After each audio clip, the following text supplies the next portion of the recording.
Okay, today we're going to make this very quick. We're going to talk about these cabin air filter scams that some dealerships do. I'm going to say probably 90% of them pull on people unsuspecting.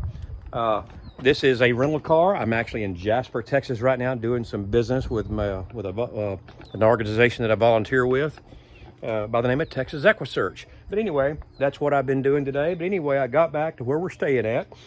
And I want to show you something, folks. All right. I'm not going to go into the detail of how to change a cabin air filter out, but I will show you this. This car's got 10,000 miles on it. It's got a little bit of dirt on it. It's not bad. And here again, it's a rental. It's a 2024 Nissan Sentra.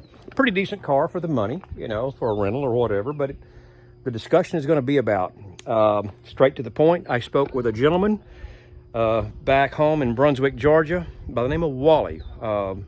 He was in my area and we just got to discussing his vehicle brand or something like that.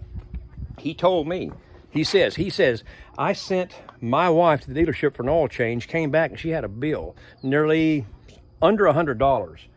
He had changed the cabin air filter out the day before.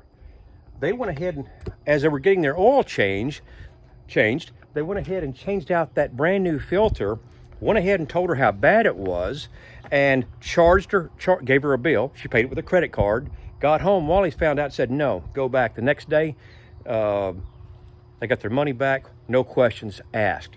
Folks, listen to me. This thing can be changed out in your cars in less than 2 minutes. Do not fall for the air filter scam.